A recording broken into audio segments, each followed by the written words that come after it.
Africanidades conectadas. Mês de junho é mês em que se comemora o aniversário da cidade de Itajaí.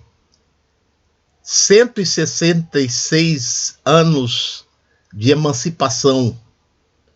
Itajaí emancipou-se de Porto Belo a 15 de junho de 1860. Falaremos, então, um pouco, nesse nosso canal Africanidades, de uma Itajaí afro-indígena. Nós sabemos que antes da chegada dos colonizadores e depois dos escravizados que foram trazidos com eles, existia um povo originário. Tanto é que alguns nomes de localidades apontam para isso. Canhanduba, Itajaí Mirim, o nome do rio, Itajaí Pequeno, Itajaí Açu, Itajaí Grande, Itaipava, Canhanduba, Itapocorói e assim por diante. Muitas localidades nos remetem aos povos originários. E também alguma cultura material, como os tambaquis, que as pessoas conhecem como cemitério dos indígenas. Nós vamos trazer aqui alguns depoimentos, frutos de pesquisas, que ainda, na nossa opinião, não têm a visibilidade necessária para que conheçamos a Itajaí pretérita, a Itajaí do passado, inclusive nas salas de aula. São pesquisas, frutos de trabalho de conclusão de curso, de livros escritos, de entrevistas com pessoas antigas, de fontes de jornais. Em 1907, foi entrevistado pelo jornal Novidades aquele que seria o homem mais velho de Itajaí na época, na casa dos 80 e poucos anos. O entrevistador foi Pedro Ferreira, que depois se tornou prefeito.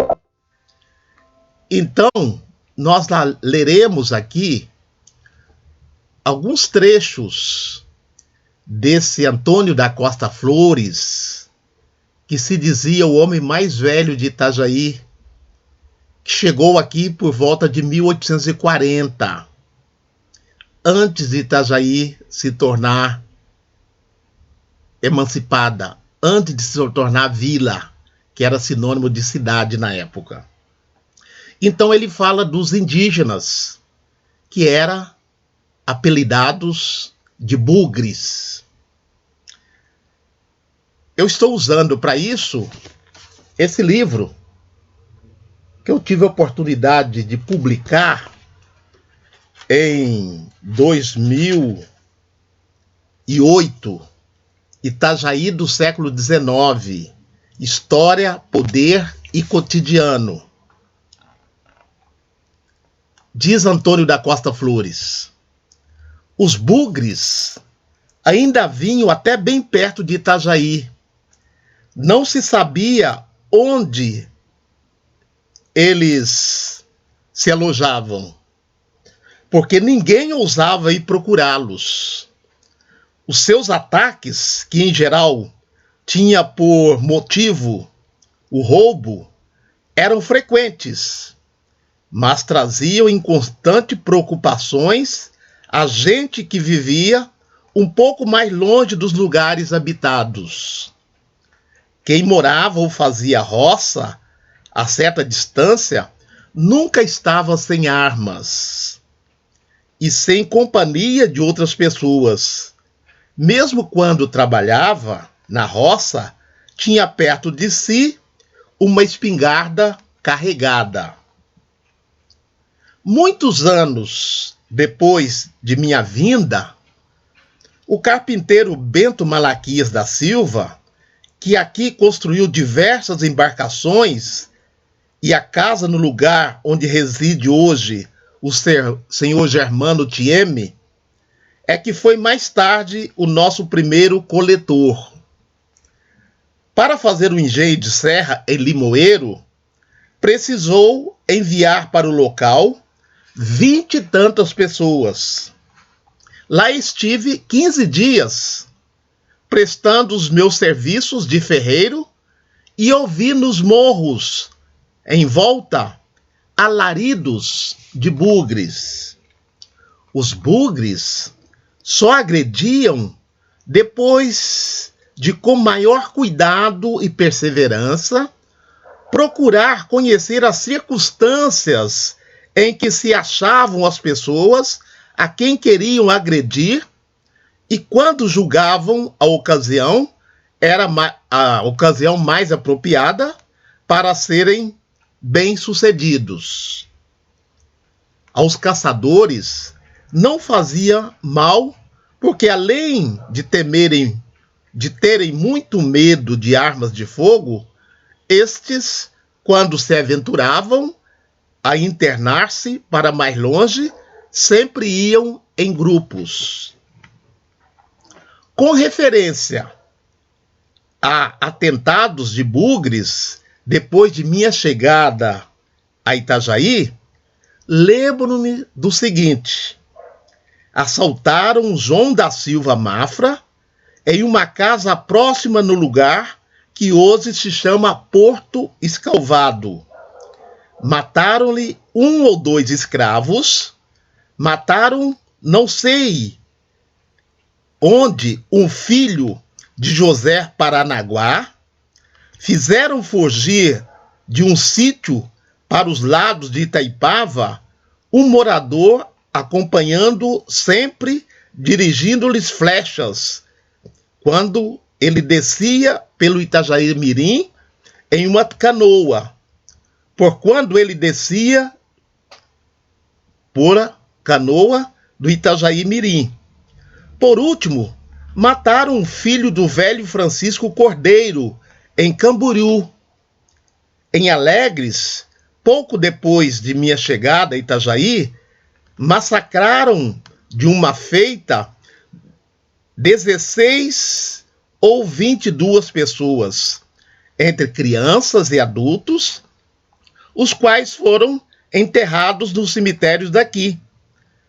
Também em Camboriú, tendo os bugres assassinado um lavrador, um tal Santana, conhecido e aparentado em Itajaí, internou-se pelos matos, acompanhando de um irmão do assassinado e outras pessoas, e matou a tiro um dos bugres culpados, que se dizia ser cacique, trazendo-lhe a cabeça, que veio para aqui e que eu vi ser da cor clara, sem barbas, manifestos dentes e ter cicatriz pelo rosto, introduzido um pau enfiado de 15 centímetros no lábio inferior, do qual pendia a cabeça que, mergulhado em vinagre em um pote, foi remetido para Desterro, a capital da província. Fecha aspas. Então vocês puderam notar aqui o embate entre os povos originários que já estavam aqui e os colonizadores que estavam chegando, invadindo a terra dos povos originários. Alguns desses colonizadores traziam já alguns escravos africanos e seus descendentes.